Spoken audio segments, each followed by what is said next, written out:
Connor, thank you. At 5:33 today, Vice President Kamala Harris and her running mate, Governor Tim Walz, are kicking off a big bus tour across Georgia. It is one of 7 battleground states that analysts are keeping a close eye on. Harris has been effective on the campaign trail, and election forecasts are moving in her favor. Scripps News political correspondent Stephanie Liebergen dives in to explain how the electoral winds have changed over the past weeks.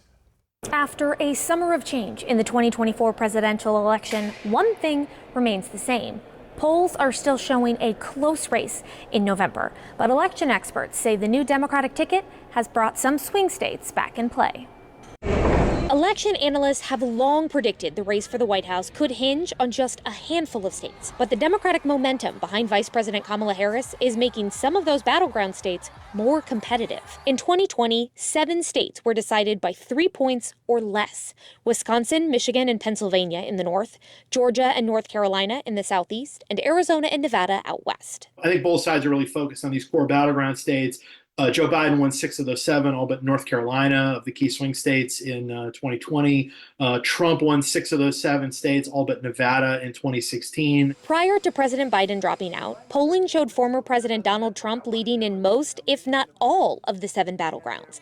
But since Harris took over as the Democratic nominee, the forecast models are moving in her favor. Nevada very much looked like it was off the table. That's come back into play. Arizona was moving away from them. We've seen her reinvigorate young voters, voters of color, including both Latinos and Black voters.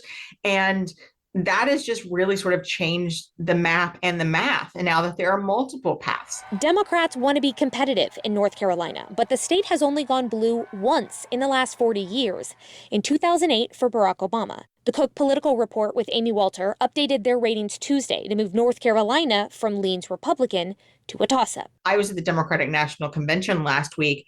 Governor Roy Cooper, who has won twice, even as Trump won the state, is term limited this time, but he said, it feels like 2008 all over again. Republicans seem to be responding to the changes in the race. This week, Trump and his running mate, Senator J.D. Vance, have busy campaign schedules, focusing much of their time on the 3 northern swing states. Harris and Walz have events in Georgia, North Carolina, and Maryland. Of the 7 battleground states, Pennsylvania has the highest number of electoral votes up for grabs, 19, which means the Keystone State might hold the key to winning the White House.